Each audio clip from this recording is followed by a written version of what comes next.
Hello dear students, स्वागत है आपका फिर से अरुण बायो क्लासेस में।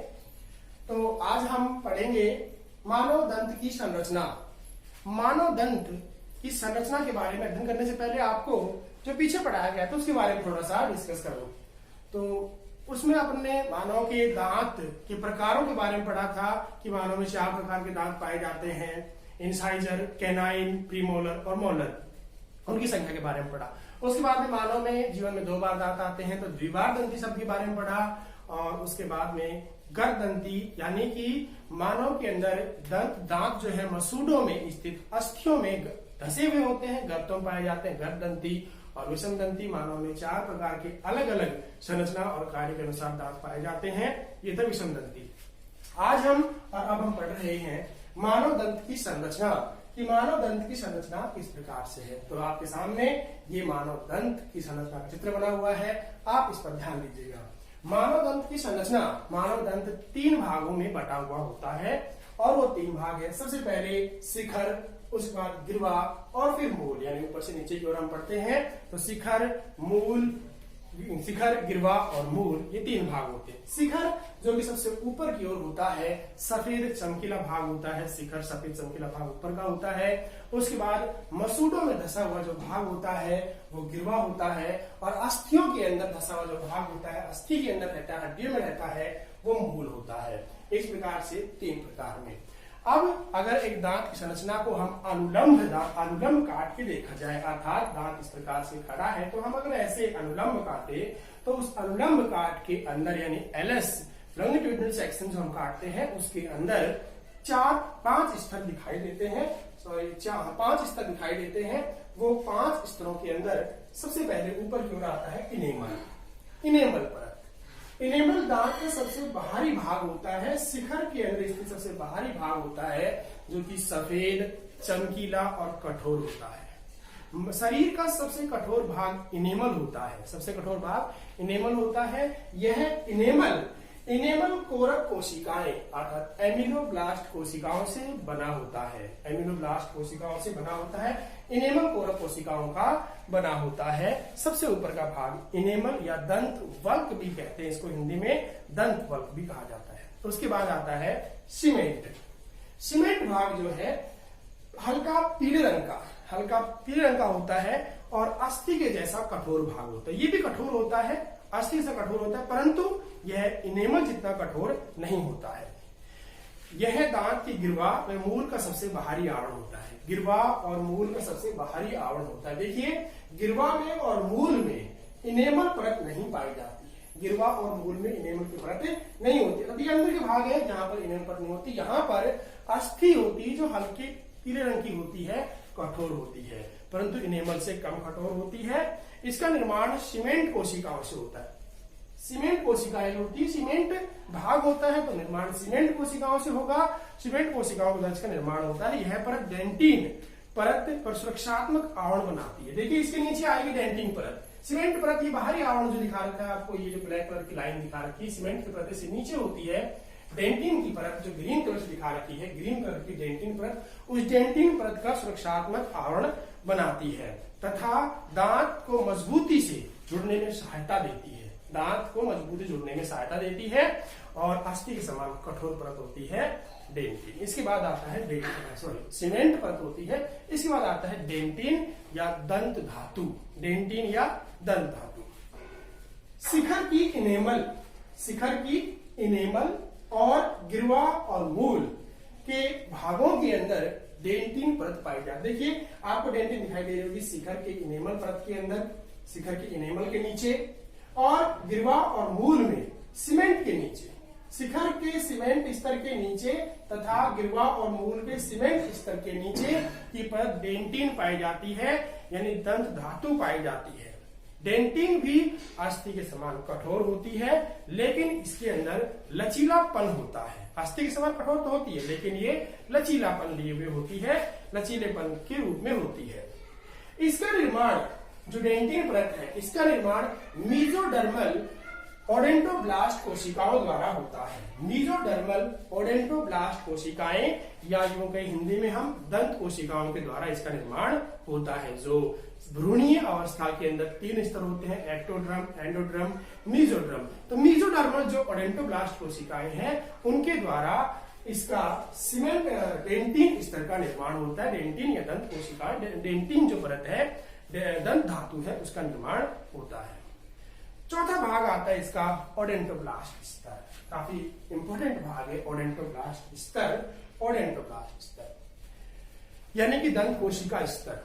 तो डेंटिन के नीचे इकहरी परत ओडेंटोब्लास्ट कोशिकाओं की पाई जाती है, यानी कि एक एक कोशिकाओं से मिलकर के बनी हुई, जैसे कि एक ये है, एक ये, अर्थात एक इकहरी परत हो गई। अगर हम इसके नीचे और कोशिका बनाएंगे तो दोहरी परत हो जाएगी, लेकिन इकहरी परत की, अकेली एक परत की बनी हुई, इकहरी परत की बनी हुई कोशिकाओं की लेयर पाई जाती है, परत पाई जाती है। वो कोशिकाएं होती हैं ओडेंटोब्लास्ट कोशिकाएं या दंत कोशिकाएं या दंत कोरक कोशिकाएं। दंत कोरक कोशिकाएं, ओडेंटोब्लास्ट कोशिकाएं जो है वो कोशिकाएं मज्जा गुहा के अंदर स्थित होती हैं। देखिए चौथा भाग आगे आ रहा है मज्जा गुहा। तो ओडेंटोब्लास्ट कोशिकाएं जो है मज्जा गुहा की बाहर की ओर, जो मज्जा गुहा का बाहर की ओर का आवरण होता है, मज्जा गुहा ये बिल्कुल इसके अंदर का भाग होगा, बिल्कुल बीच का पॉइंट होता है, वो मज्जा गुहा का भाग होता है। उस मज्जा गुहा, जैसे कि ये वाला भाग है, इस छिद्र के अंदर, ये जो छिद्र है, इस छिद्र के अंदर का भाग है, ये मज्जा गुहा है। तो मज्जा गुहा के भाग में इकहरी परत की बनी हुई परत पाई जाती है, जिसे ओडेंटोब्लास्ट स्तर कहा जाता है। ये ओडेंटोब्लास्ट कोशिकाएं जो है वो मज्जा गुहा से O2, आवश्यक O2 और पोषण प्रदान करती हैं, जिस कारण ओडेंटोब्लास्ट कोशिकाएं विभाजित होती रहती हैं। लेकिन इनका निर्माण एक निश्चित समय तक ही होता है। आगे देखिए, अगला है मज्जा गुहा, पल्प कैविटी। मज्जा गुहा दांत का सबसे बीच का, सबसे अंदर का जो मध्य स्तर होता है, सबसे अंदर का स्तर होता है, मज्जा गुहा कहलाता है, पल्प कैविटी कहलाता है। इस पल्प कैविटी यानी कि मज्जा गुहा स्तर के अंदर एक छिद्र के द्वारा यह मज्जा गुहा खुली हुई रहती है, इसे मूल रंध्र या एपिकल पोर भी कहते हैं, शीर्ष छिद्र या एपिकल पोर भी कहा जाता है। इस एपिकल पोर के द्वारा तंत्रिका तंतु, रुधिर केशिकाएं आदि मज्जा में प्रवेश करती हैं, मज्जा गुहा में प्रवेश करती। ध्यान दीजिएगा, मूल छिद्र यानी कि रंध्र यानी एपिकल पोर या शीर्ष छिद्र जो है वो दांत के मूल भाग में पाया जाता है, मूल के अंदर पाया जाता है। और इसी छिद्र से तंत्रिका तंतु और रुधिर केशिकाएं दांत में प्रवेश करती। रुधिर केशिकाएं हैं, रुधिर कोशिकाएं नहीं, रुधिर केशिकाएं। रुधिर केशिकाएं ही रुधिर कोशिकाओं को लेकर भी जाएंगी। रुधिर केशिकाएं प्रवेश करती हैं, जिस कारण से यह भाग दांत का जीवित भाग होता है। अर्थात जब भी दांत में कोई कीड़ा लग जाता है या कोई परेशानी होती है तो इस भाग के अंदर ही हमें सूचना प्राप्त होती, इसी भाग से सूचना प्राप्त होती, क्योंकि इस भाग के अंदर तंत्रिका तंतु आदि पाए जाते हैं। तो ये था मज्जा गुहा।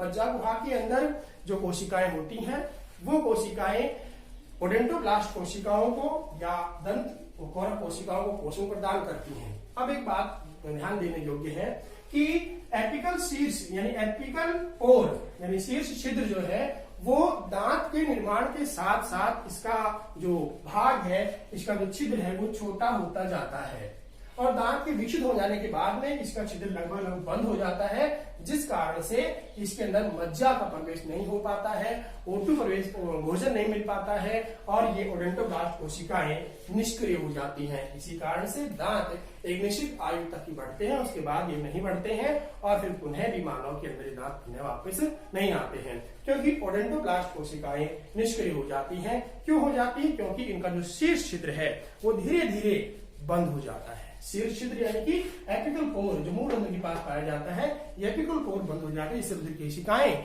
रुधिर का प्रवेश नहीं कर पाती हैं और इसे भोजन नहीं मिल पाता। इस कारण से ये कोशिकाएं निष्क्रिय हो जाती है और दांत की वृद्धि रुक जाती है। इस प्रकार से दांत के अंदर 5 भाग पाए जाते हैं। सबसे पहले हम अगर फिर से बात करें एक बार, तो दांत को 3 भागों में बांटा गया है, शिखर, गिरवा और मूल। उसके बाद में दांत की संरचना के अंदर अपन एलएस यानी कि खड़ी काट के अंदर जब देखा जाता है तो 5 भाग से बाहर की ओर इनेमल, शरीर का सबसे कठोर भाग, सफेद चमकीला भाग दांत का, उसके बाद में सीमेंट, उसके बाद में डेंटिन जो कि दंत धातु भी कहलाती है, डेंटिन कोशिका निर्माण होता है इसका, उसके बाद ओडेंटोब्लास्ट स्तर यानी दंत कोशिका स्तर और फिर मज्जा गुहा पल्प कैविटी जिसके अंदर मज्जा पाई जाती है, मज्जा भरी होती है और यह मज्जा के अंदर एपिकल पोर के द्वारा या शीर्ष छिद्र के द्वारा तंत्रिका तंतु और रुधिर केशिकाएं प्रवेश करती हैं, जिस कारण से इसे पोषण प्राप्त होता है। लेकिन इस एपिकल शीर्ष एपिकल पोर का जो साइज है वो धीरे धीरे, आकार है वो धीरे धीरे कम होता जाता है और एक निश्चित आयु के बाद में बंद हो जाता है। जब दांत विकसित हो जाता है पूर्ण रूप से तब बंद हो जाता है। इसलिए दांत एक निश्चित सीमा आयु तक ही बढ़ते हैं, उसके बाद बंद हो जाते हैं और फिर नए भी नहीं आते, क्योंकि ओडेंटोब्लास्ट कोशिकाएं निष्क्रिय हो जाती हैं, इस कारण से ऐसा होता है।